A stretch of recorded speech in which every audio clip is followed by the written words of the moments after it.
Critical Blast, where pop culture gets blasted. And good evening, everybody. I am RJ Carter, Senior Managing Editor here at criticalblast.com. And yes, I survived the podcast-a-palooza that we held yesterday, where we had 10 straight hours of crowd-funded comic books, one after the other, ending with actually 10 and a half hours, because we did an hour and a half with Mr. Don Chin, who not only premiered the artwork for his upcoming parody comic Beardzerker, but also debuted the special alternate cover art by Preston Acevedo that is going to show Beardzerker with the very first printed appearance of Rainbow the Brute. So if you want to speculate on that, you will want to be here on April 1st and get into Indiegogo and pick that one up. Tonight, we are once more delving back into that world of crowdfunded comics. And we have with us tonight, I have not followed this person. I don't know much about their book, which is part of the excitement of this show. Is we're always meeting new people, meeting new books, and growing our collections and spending our money. Everything's got a downside, but you know, what the heck. We have with us Mr. Aaron Jordan. Aaron, how are you today? I'm doing fine, RJ. How about you? Man, you know, I'm surprisingly doing well. In fact, Ethan, how are you doing? Wow, I feel good. I knew that I wouldn't. Yeah, me too. I'm about like that. Oh, so, man, how long have you been into comics, Aaron? We'll just get to know you from that point forward. If we're talking comic books, I'd say about like, five to six?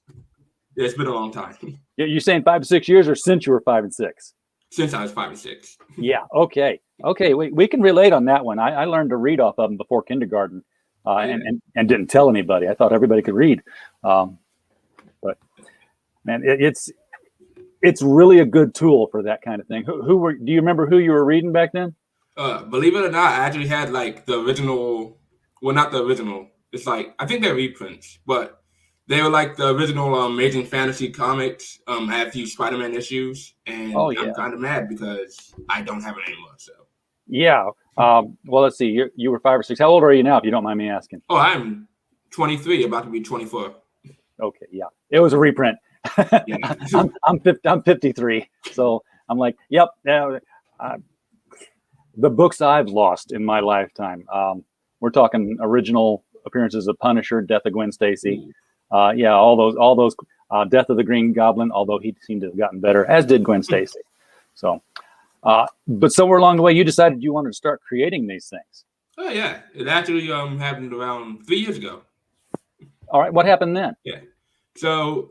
I don't know. I was going in and out of careers that I wanted to do. I just left college, and honestly, I didn't know what to do with my life. So I figured, hey, comic books are pretty cool. I've been into them for a while, and why not just make one? And from there on, it's just me trying to figure out ideas and stuff that I wanted to push out. And thankfully, here in the year 2021, I'm able to do that. Yeah, I mean, you know, about the time you wanted to get into it was this real huge explosion in crowdfunding with comics. They've been crowdfunding for a few years before that, but it was really onesie, twosie, you know, oh, look, somebody's doing a comic book on crowdfunding.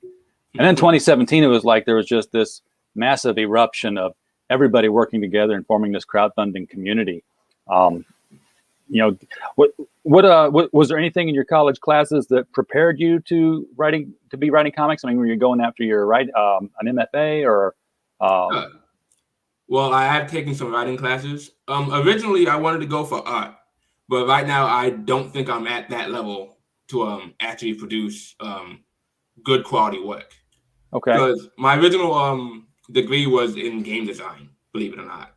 Hey, no, it fits, man. It's still storytelling. And you know, with game design, it's even you've got not only storytelling, but you've got graphic flow. So I think game design is an excellent background to come from for, you know, starting a career in comic books. So you did hire an artist. Was this somebody you knew, somebody you worked with, or? No. Originally, when I wanted to do the scouting process, I wanted to find someone that had a unique feeling for this book.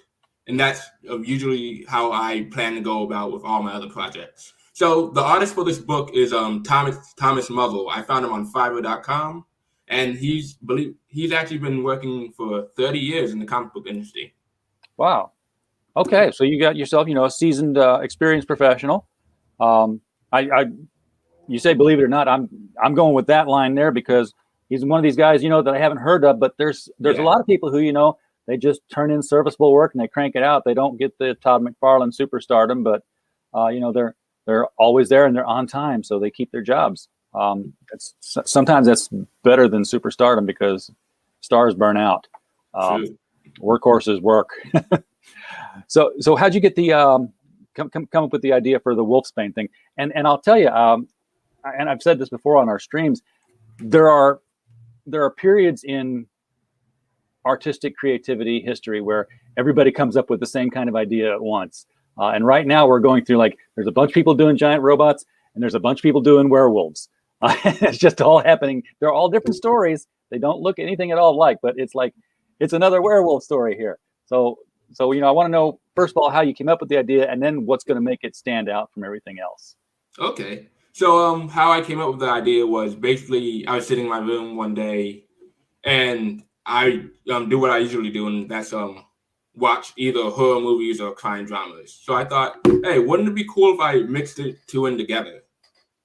And I guess that's how it came to be. I like that idea. I haven't seen that kind of a concept since there was a show called Eternal Night, and it was based off of a Rick Springfield movie of all things. Again, I'm speaking ancient history there, but Eternal Night was I forget who even the actor was. I want to say it was Geraint Wynn Davies, but he was a vampire, and he was a police officer, and only his partner knew that he was a vampire. So he always worked the night shift, obviously, and it was Forever Night was a fun show, and I haven't seen the supernatural cop kind of drama thing since then. So you might be coming up on a time here where we're ready for a resurgence in that. Only you got a werewolf. Yeah. That actually sounds like a pretty good show. I'm gonna write that down. I haven't seen it on Netflix. I don't know where it's at, but I'm sure somebody's got it on DVD somewhere. Okay. Give me 1 second. It was one of those things I used to watch back to back with the Highlander series. Was a Highlander series? Oh, brother. Yes, there was a television series for Highlander. Oh, did it even follow the movie? Or? Yeah, it was a spinoff of the movie. Okay. It was Connor MacLeod of the Clan MacLeod, and I can't remember who was playing his role now. I used to know that by heart. Opened up with the Queen theme and everything. So, and yeah, it was like, always another Highlander or whoever ends up with somebody taking a head, episode after episode. Okay, so now it's I gotta talk about what's different about the book. Yes, right? Well, I think the police procedural part will be a good start on that one. True. So in this town, Bancroft, it's pretty much just your average, ordinary small town. And it just so happens that in the first issue, Tonight of All Nights is where stuff gets really crazy. So Bancroft never had a werewolf like the werewolf before. So all this is new. But on top of that, I didn't want to actually put too much focus on the werewolf and the supernatural thing. Because to me, the true heart of this book is about the actual people that, the actual detectives, the actual people in the town. Yeah. So, for instance, Wulfsbane focuses a lot on things like trauma, self-reflection, and I would say past experiences. And with them never having had a werewolf before, I'm sure that the entire concept of something supernatural happening isn't even registering on their radar. If you see a ripped up body, it's like, oh, we got a slasher, or a wild animal attack, not both at the same time. Oh, exactly. Exactly. So is your werewolf then what we would call the villain of the piece, the thing being hunted, or is it one of the police officers? I kind of jumped the gun on that police procedural thing there. Actually, I don't want to give away too much, but the werewolf is actually what would you say that? What's the that one word for? There's like two or more protagonists. Okay, so he's one of the protagonists of the book. He's not necessarily the enemy, the bad guy. Exactly. Okay. Well, you got a something flying around in here. I think I caught it. You've got a video on here, and I'm going to share the screen and give that a play, because we're finding out more and more that videos are very important to publishing and pushing a crowdfunder. So let's see what you got here.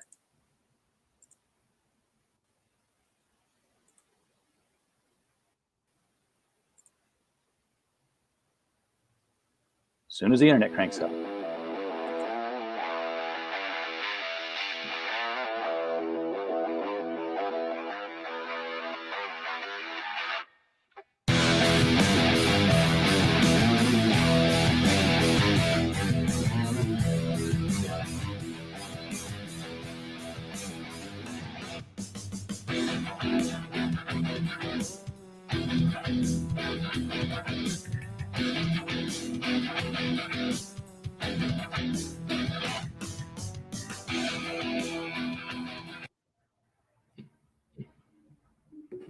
All right, that's just enough of a teaser to and professionally done video too. By the way, did you hire somebody to do that, or did you pull that off yourself? Yeah, I wouldn't really call it professional, but yeah, I did it myself. Oh no, you let the viewers determine whether it looks professional or not. I'm telling you, that was a well done shot there. Okay. And the music was nice and driving. It made it feel like this is an action comic that you're ready to get into. Okay, I'm pumped now. Let's see this thing happen. Bring the page back up here. I had to refresh it because we get that end video screen that YouTube loves to give us. So tell us what you can about the story then, without spoiling everything. Okay, so in the beginning we start off with one of the detectives. He's actually the guy in the red panel. His name is Detective Mulligan, and he's in charge of investigating a murder of a young girl's father. So while he's doing the investigation, he finds out a whole bunch of stuff that leads into a bigger mystery, and I'd say like a more confusing moral standpoint. Okay. So while he's doing the investigation, he somehow runs into the Beast of Bancroft, which is another name for the werewolf. And after that, things get even more complicated as events unfold. Now, is this how many pages is this book going to be? Altogether, including the cover, I'd say 26 pages. Okay, so this isn't really going to be like a graphic novel wrapped up and done. It's going to be more like a floppy. Definitely. So you're going to go for some time telling this story issue to issue. Yes. All right. Well, I'll tell you, your price is right. $10 for a physical copy for 26 pages. Yeah, that's a very good price. Usually you see like $25 for a book, and you're like, well, yeah, but it's 40 pages. But definitely. Go ahead, man. Okay, I was actually planning on making the pages cheaper after this campaign. After I find a way to manage to get a website up there. Oh, I don't know. Well, I'm not going to tell you not to make them cheaper, but because we'll see how it goes. I think you're cheap enough. I mean, first of all, you got a digital version here. Everybody loves the digital. So, Robert, George, when you're in the chat and you're asking for the digital, yes, there is one. It's $5. So it's going to be that's a beautiful price for a digital comic. Now, you got the cover art by Thomas Muzzle. Yes. Is he doing the interior as well? Oh, exactly. Okay, so all the art's by Thomas Muzzle. I'm going to have to look him up, see what he's done. Okay. Yeah, he actually just made a website. It's thomasmuzzle.com. So you can look at all his work that he's done. Okay, yeah, I just found him on Comic Art Commissions too. So yeah, he's somebody you would want to get. Okay. Beautiful stuff. How many issues do you see this story playing out? I mean, you got an end in sight, or are you kind of thinking that this might be some sort of an ongoing and you just got your cast of characters? Oh, so it will actually have an end. I'd say I already planned for at least 5 to 6 story arcs already. So I'd say I can see 5 to 6 arcs. Oh yes, that's not issues. That might be like about 30 to 36 issues you're talking there. Hopefully, I was planning on doing the arcs in like 5 issue runs. Okay, yeah, that's definitely 30 issues there. Same werewolf all the time, or are you gonna kind of? We'll see. Okay. So you got 3 different covers. Are they all by Tom? Oh no, you got a Bruno Tyler cover. And if I scroll down here, I guess I'll probably see those too. And you know how to sell a comic. You've got the young girl in her bra standing there. Yeah. And probably, I'm guessing this is The Cop and the Wolf. Yes. Okay. Wait, say that again. The Cop and the Wolf? Oh no. That's actually the cop is on the right, and on the left is his partner, the other detective. Gotcha. I for some reason I was thinking they'd been partnered up there, but because I just saw them together there. No, we don't have the. Oh, that's my fault. I can actually I believe I sent the thing over already. Give me one second. I think you did. They're in my email. If not, I can just send them over.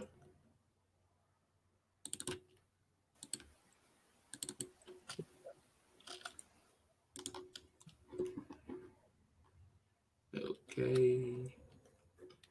Reply. Yeah, I'll just send the copies over.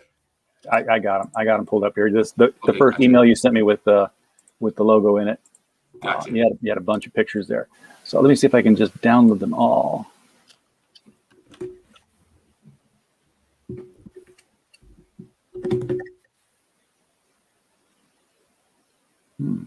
Interesting. Well, because it's Google Drive. Yeah, no, I don't have the access. Okay, fine. I'll just send them to you. Yeah, that'll work. You can send them. You can DM them on Twitter here, and I can just open them up here. Oh, okay. DM on Twitter. Let me look you up. And our DMs are open, so.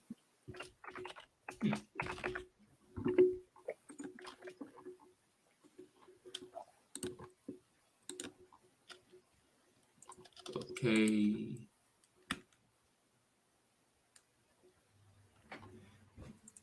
There we go.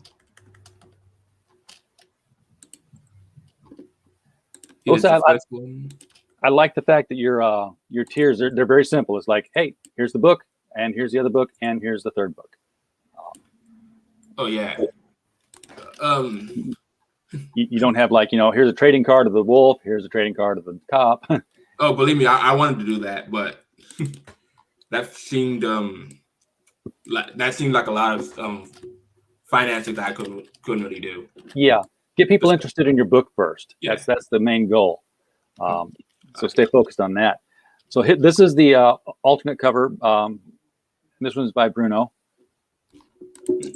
For some reason, the second one is too big. Oh yeah. So I'm actually just gonna do the test. You can screen share, man. Oh, I can? Yeah.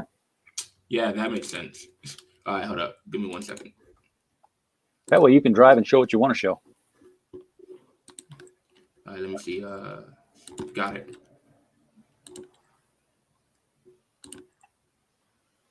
Application window. There we go. And there it is on stream. All right, I'm going to take the banner down here so we don't have anything in the way. Okay. hanging over stuff.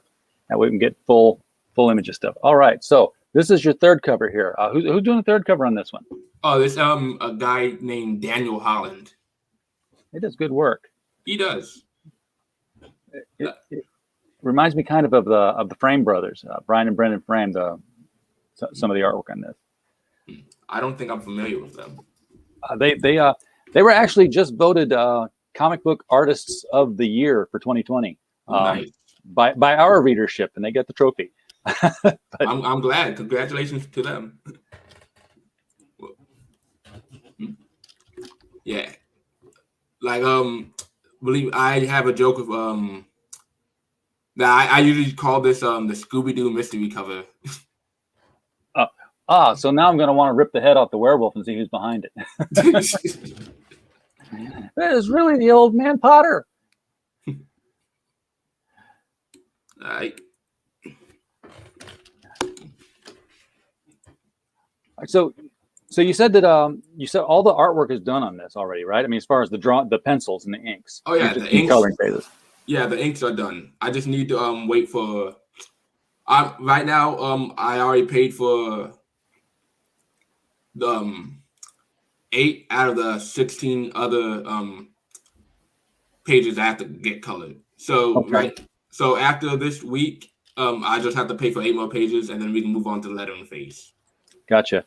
Are you you got $35.99 flexible goal? Yeah, Okay. yeah.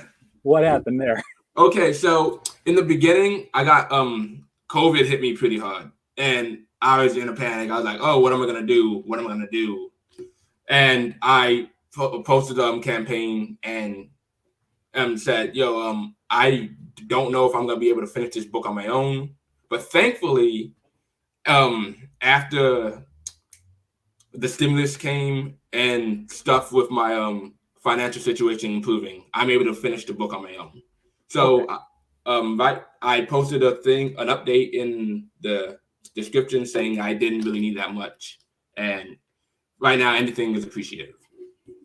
All right, it's just $33,599 as a goal that's pretty specific. No, like, that is one at specific. 3,600, and just round it out.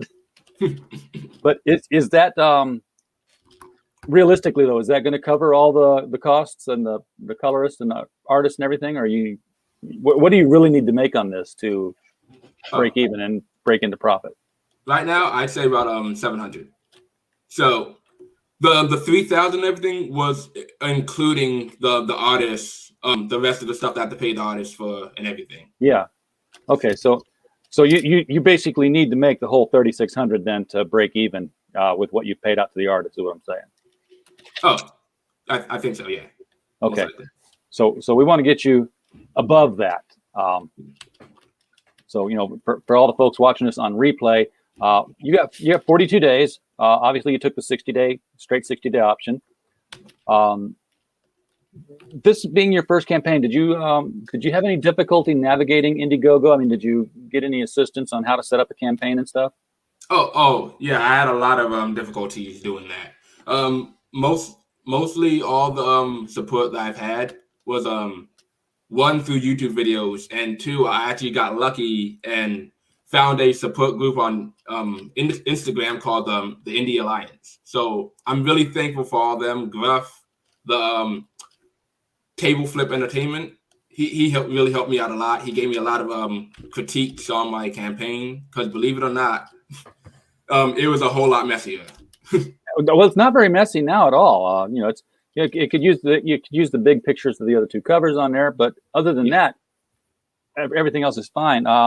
Didn't notice stretch goals on there yet. I didn't know if you were even going to do stretch goals. I think you just kind of want to do your book. Yeah, I don't know how to do that, but I'm gonna look into it, see what we can do. I want to do something like stickers or buttons. Yeah, stickers.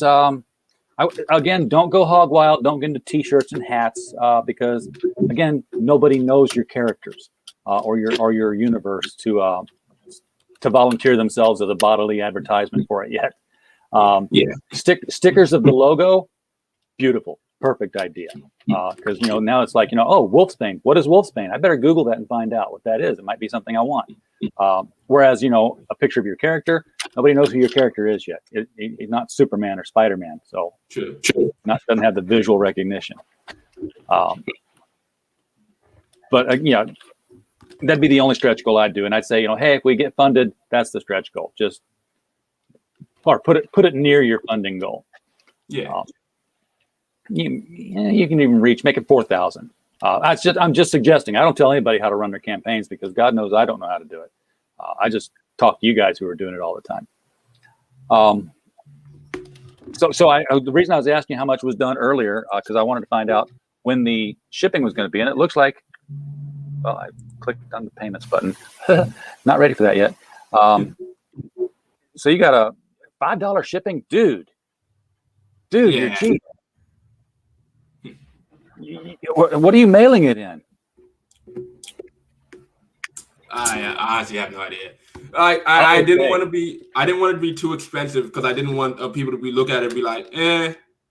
I mean, it's cheap on base price, but I don't want to be doing an arm and a leg. Yeah, but the thing is, you got this ships worldwide, so hopefully your international shipping is not $5. Yeah, hopefully.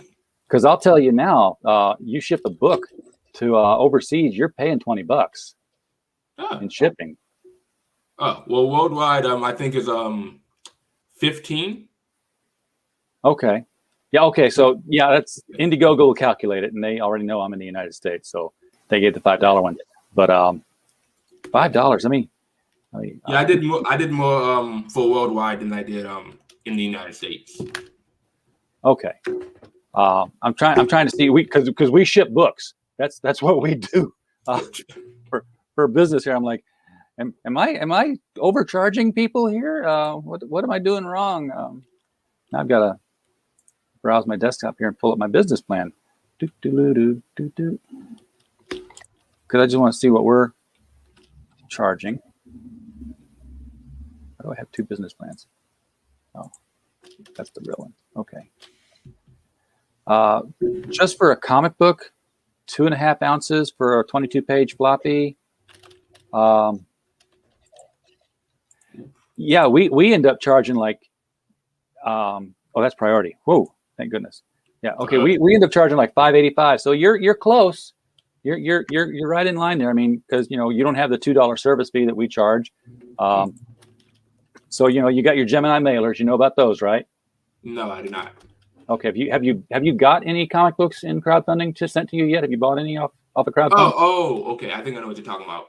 Yeah, that special folded box that's got the little slot in the back there that's made to hold a comic. Yeah, I think I know what you're talking about. Okay, yeah, those you got to account for the cost of those, and you got to account for the cost of you don't have to account for the cost of your labels if you want to hand write it, but good Lord, you don't want to do that. You might have hopefully you have 1,000 books to do, and that would take too long. But your bag and your board, and then don't even forget the cost of your tape because you got to seal that thing shut, and tape costs money too. True. But all of that you should be able to get it for under the $5. So well priced.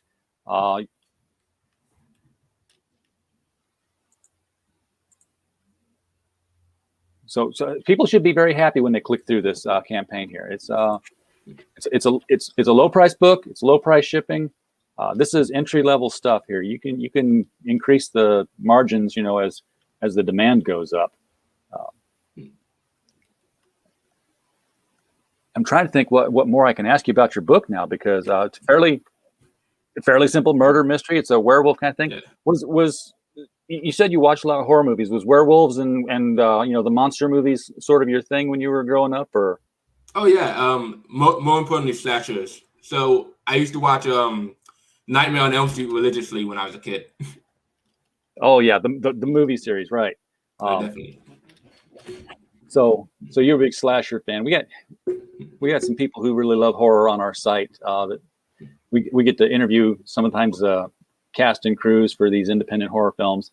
I don't know that we've done a werewolf one yet, though. That would be interesting because when I grew up with the Lon Chaney werewolves, so the transformation was like let's stop the filming. Don't move. We'll put some fur on you. Now we're going to double expose the film. And it was just like this slow. Yeah, it was funny, but it scared me as a kid.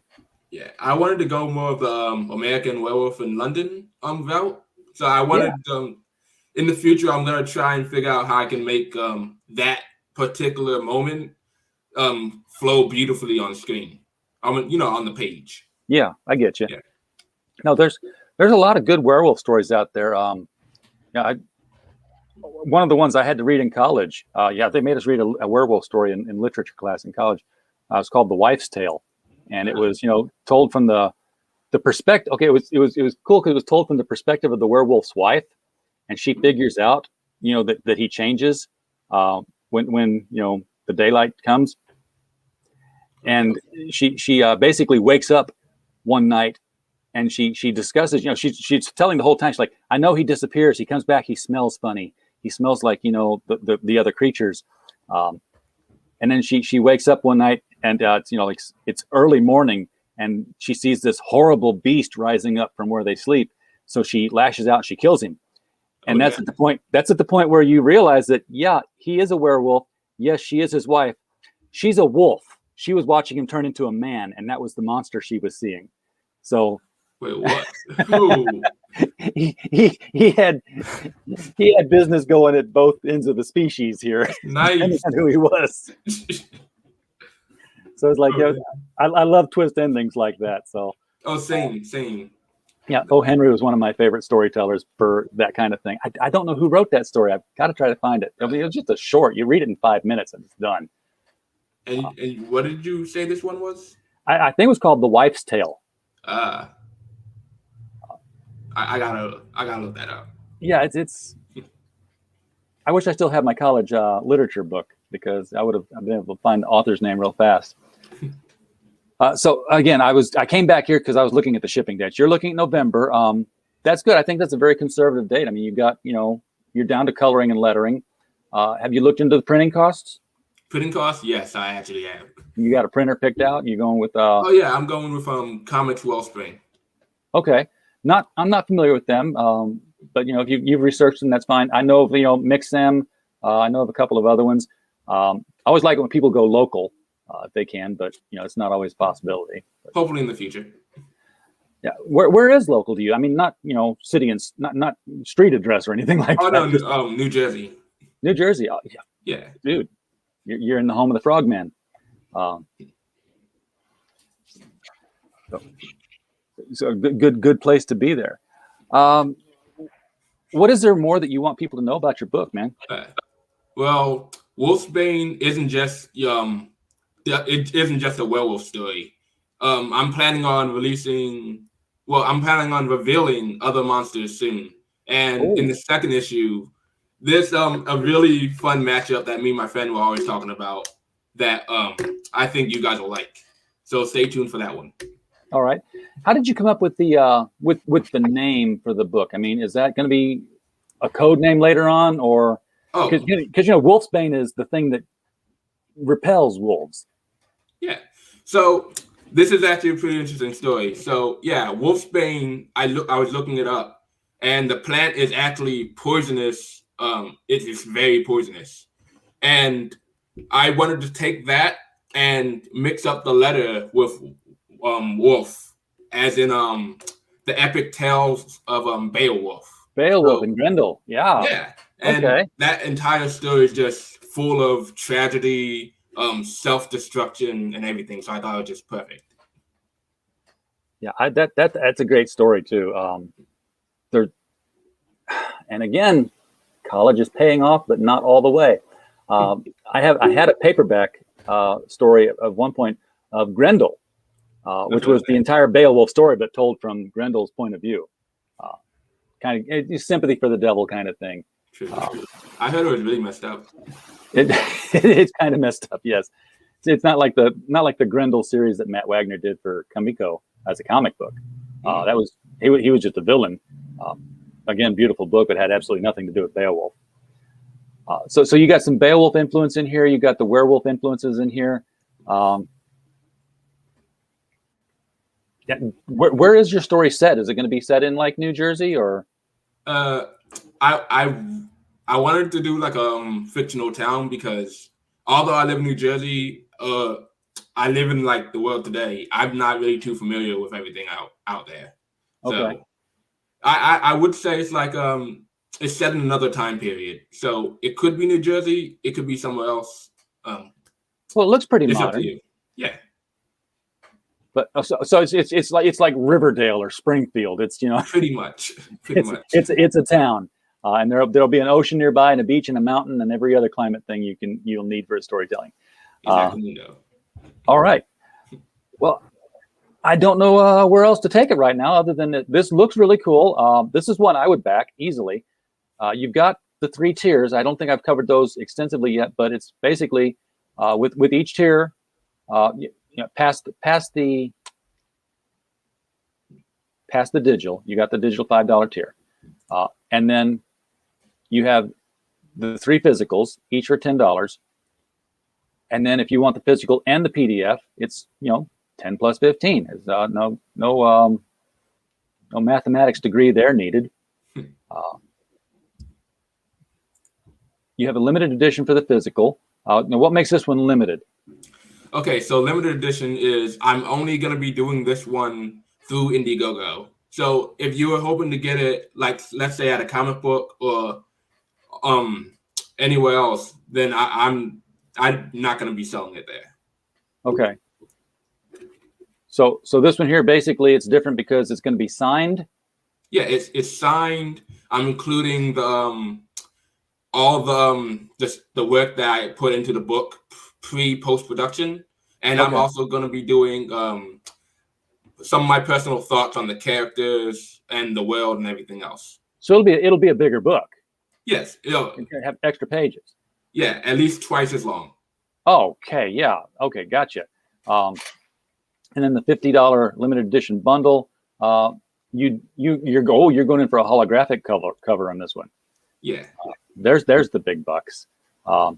Still only $50. Limited edition PDF. So you get the digital and the holographic cover, and you're getting the 18 by 24 poster. What's the image of the poster? Is it this image up here in the? Oh no! So believe it or not, I'm gonna be updating it soon. But I'm hiring Dan Smith. That's his name, Dan Smith. If you don't know him, check out his book Worms Crawl In. It's really great. I managed to get him to do a limited cover of this. So the limited edition cover that you see here, that's not the final one. I'll be posting it when it's done. Okay, so he's going to do. He's doing the poster, but you're saying he's going to do a cover too? Oh yeah. So the limited edition poster is the is that. That is the cover. It's the holographic cover. Yes. Okay, I got you Definitely. My bad. So it's an image we haven't seen yet on here, but it's going to be holographic and a non-holographic poster of the same image for $50. What if I want all 3 of the covers? If you want all 3? Yeah. Do you have bundling? Do you have add-ons? I can do an add-on. Yeah, I'm just. Yeah. You don't have to do it right now. I'm just saying, there'll be people who want all 3 of them. Yeah. If Indiegogo allows me to do it, I'll just make an add-on of something that lets you do that. Yeah, because that way it combines the shipping together. They don't have to buy it 3 different times. And if I were to click on cover C right now, it would say, "Hey, do you want to add any of this stuff on there?" That's when it presents. So Indiegogo does have that capability. It's sort of at the back office side of things as you're finishing up your campaign payment. So yeah, okay. I think you're well on your way. It's first time out. Have you been on many shows? I'd say not too many. No. Okay, you got to get on shows. I will. Now that I've got your Twitter, I'm going to basically send you a Rolodex of people that you need to talk to, and I will let all of them know that they need to be hearing from you. Thank you. Because you got to get out there and push this. That's the thing about crowdfunding, man. It's like I'm asking for money and I'm making a comic, but you've got to become like a radio personality star now, to constantly be telling people about your book. And YouTube's a way to do it. And our channel's not. Our channel's like, I feel you. We're the least watched thing on the internet, apparently. And it's what we're constantly told. But we make a lot of friends.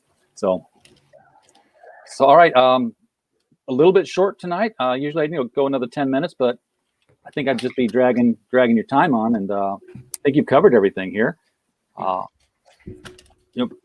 Unless you've got something you want to say about the state of the comics industry, or why you wanted to go Indiegogo versus Kickstarter or something like that. Oh yeah, Indiegogo versus Kickstarter.